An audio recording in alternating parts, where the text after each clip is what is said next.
Ce qui suit est la transcription d'un échange entre Mathias de Stefano, désigné ici comme moi, et son soi supérieur désigné comme je suis. Dans cette capsule, la voix masculine incarnera le moi, tandis que la voix féminine représentera le je suis. Cette conversation intitulée Poison a été réalisée le 8 novembre 2020.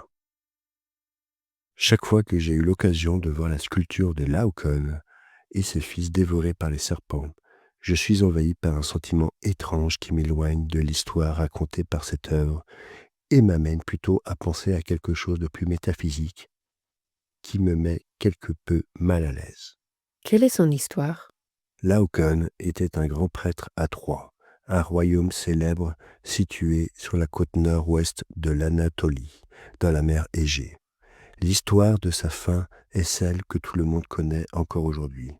Le prince de Troie, Paris, tombe amoureux d'Hélène, fille d'un roi grec, un amour impossible, qui pousse Hélène à décider de partir avec Paris.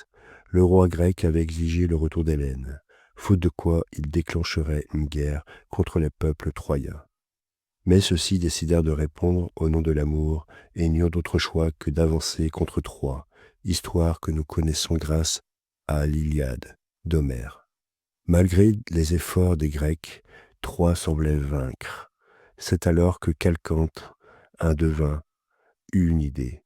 Il proposa de fendre la reddition en offrant un cadeau à la ville, un cheval de bois, mais qui cacherait à l'intérieur des soldats grecs qui ouvriraient les portes de la ville à l'armée depuis l'intérieur. Laocoon fut le seul à crier devant tout le monde pour avertir du piège, soutenu par ses fils. Mais alors, 2 serpents marins, envoyés par Athéna, les dévorèrent devant tout le monde, ce qui montra clairement que Laocoon semblait se tromper. Ils entrèrent dans le cheval, et bon, vous connaissez tous la suite. C'est le mythe, et quelle est la vérité de l'histoire? Je suppose que l'avancée des Perses sur le territoire hittite en Anatolie provoquait de l'insécurité chez les peuples achéens. Et tous les hellénistes, les Grecs, ont décidé de créer une sorte de barrière et de défendre les îles orientales et le canal du Bosphore. Ils n'avaient donc pas d'autre choix que d'essayer de s'emparer de ces terres pour défendre leurs intérêts et leur sécurité. Laocoon avertissait peut-être que les Grecs prétendaient apporter la sécurité, alors qu'en réalité ils prévoyaient de s'emparer du territoire. C'est comme quelque chose qui nous promet de nous faire du bien, mais qui finit par nous faire du mal. Comme manger du sucre, de la farine. Ça remplit l'estomac, ça rend heureux, mais ça empoisonne. Oui, tout ce que nous consommons aujourd'hui dans le monde est comme le cheval de Troie des Grecs. Tout est présenté comme quelque chose de bon, mais qui finit par nous faire du mal. Quand je vois Laocoon et ses fils, j'ai cette impression, comme celui qui voulait dire « attention, ça peut mal tourner », mais qui a lui-même été dévoré par ce qu'il a dit, et donc personne ne l'a cru, et tout a mal tourné. Faites ce que je dis, et non ce que je fais. Oui, au-delà de l'histoire, du mythe, et du fait qu'elle explique une situation de guerre, la parfaite œuvre sculpturale d'Agésandre, Polydore et d'Athénodore de Rhodes, il y a environ 2000 ans, continue de susciter en moi quelque chose de très personnel et métaphysique. Comme si les artistes avaient résumé à leur tour l'histoire de chaque être humain, agonisant sous les morsures de ses propres créatures venimeuses internes. Le visage détaillé de la souffrance des 3 personnages montre la douleur au-delà de l'attaque, d'avoir perdu la foi, d'être vaincus par les mêmes dieux qu'ils adoraient, trahis par le même peuple qu'ils essayaient de défendre, consumés par leurs propres croyances, émotions et actions. Dans l'histoire, de nombreux philosophes, héros, leaders, maîtres ont été empoisonnés, nous rappelant dans la mythologie et l'effet que, dans la plupart des cas, le premier poison est créé à l'intérieur. Quel est ce poison? Es-tu prêt à savoir ce que signifie le poison? Je suppose que oui. Le poison, venom, est connu pour être un composé chimique corrosif et destructeur de vie qui paralyse et conduit à la mort. C'est une arme de défense pour de nombreuses créatures telles que les serpents, les araignées et les scorpions qui utilisent ces toxines pour se défendre ou paralyser leurs victimes et les manger tranquillement. Ainsi, ce mot a pour nous une connotation négative et destructrice de la vie. Cependant, tu verras le paradoxe quand tu sauras que Vénin est à l'origine du mot Vénus. La déesse romaine de l'amour? Exactement, et sais-tu pourquoi? Clairement non. Parce que veneno vient du mot indo-européen ven, qui signifie amour. Comment? Tu m'as bien entendu. Cela semble incongru, n'est-ce pas? Le mot veneno a donné naissance au mot vénérar, vénérer. Vénus et vénérar sont similaires, car on vénère ce qu'on aime, ce qu'on admire, on vénère les dieux, les personnes, les couples, les amours, les objets, les lieux.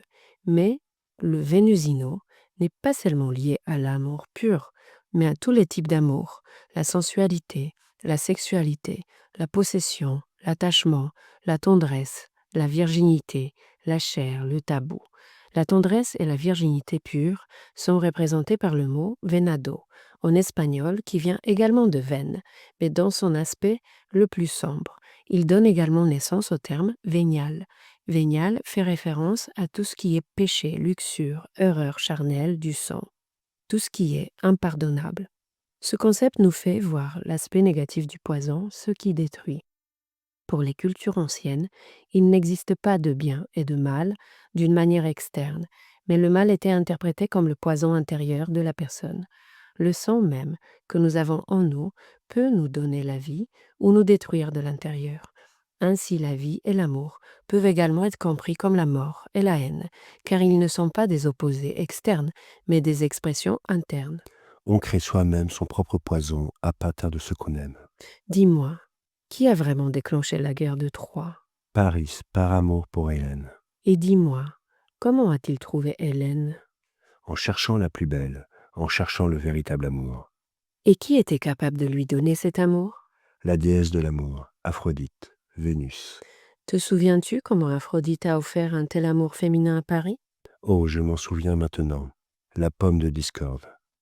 Eris, la déesse de la discorde, créa une magnifique pomme destinée à la plus belle femme du monde que Héra, Athéna et Aphrodite revendiquaient toutes les trois. Pour sortir de cette dispute, elles décidèrent de laisser un tiers donner son avis et prendre la décision. Elles choisirent notre ami Paris, prince de Troie. Les trois offrent des choses à Paris, le pouvoir, la sagesse et l'amour, respectivement. Paris choisit l'amour. Alors Aphrodite enleva Hélène, la plus belle femme du monde, pour lui. L'amour fut le poison qui déclencha la guerre. Dans l'interprétation ancienne, la Sainte Trinité, que tout être humain doit reconnaître, est la volonté, la sagesse et l'amour, les trois déesses. La pomme de discorde réside dans la dispute constante que les individus se livrent pour débattre de ce qu'ils mettront comme principale motivation dans leur vie. Le pouvoir, la volonté d'Héra, donne la capacité d'agir, de se manifester, le pragmatisme, la réalisation de tous les objectifs de la vie.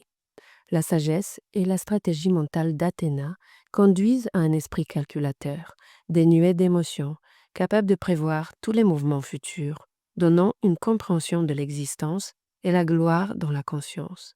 L'amour d'Aphrodite englobe toutes les émotions, le sentiment de plénitude dans la vie, l'unité de toutes choses et à son tour tous les conforts et plaisirs de la vie humaine. Les humains choisissent souvent Aphrodite car son don est immédiat, agréable, lié à l'idée du bonheur tant recherché. Mais ressentir de l'amour sans avoir de pouvoir intérieur nous fait vivre pour les autres en détruisant nos propres vies. Aimer sans sagesse, c'est vivre dans le désordre, car l'énergie n'a pas de direction précise.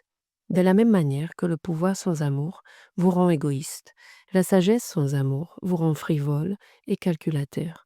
Le pouvoir sans sagesse vous rend tyrannique. La sagesse sans pouvoir vous rend inutile. C'est une sainte trinité, mais cependant, l'amour transforme toute base émotionnelle et énergétique qui mobilise votre sagesse et votre volonté en carburant ou en poison. Ainsi, pour les anciens, l'amour mal géré est le poison de l'âme. Waouh, ça a du sens. Comme pour un serpent ou un scorpion. Ce qui leur sauve la vie est aussi ce qui peut les tuer. Ils portent en eux la condamnation à mort des autres, et de même s'ils ne savent pas doser leur pouvoir.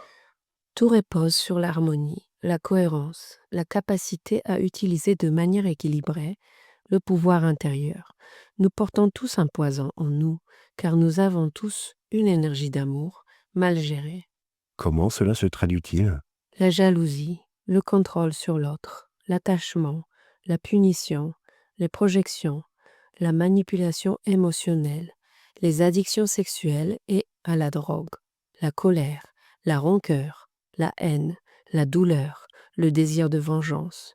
Tout cela est le poison qui était autrefois de l'amour.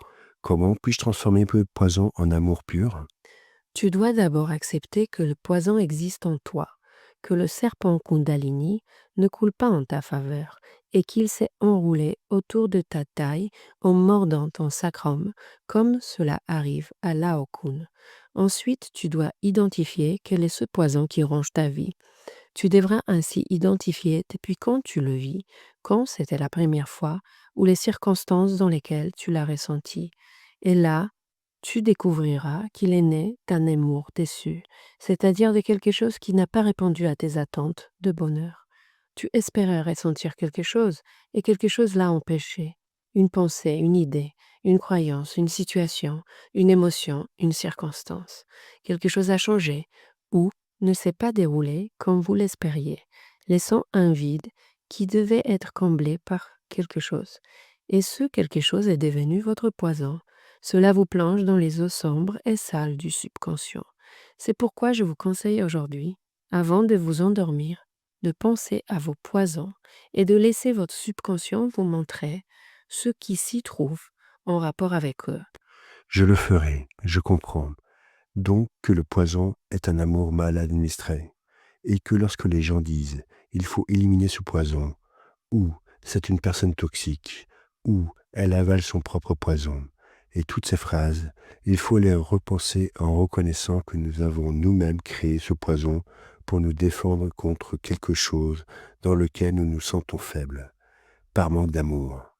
Tout comme le serpent, l'araignée et le scorpion ont créé le poison dans le but de se doter d'outils qu'ils n'avaient pas, et ainsi pouvoir se protéger.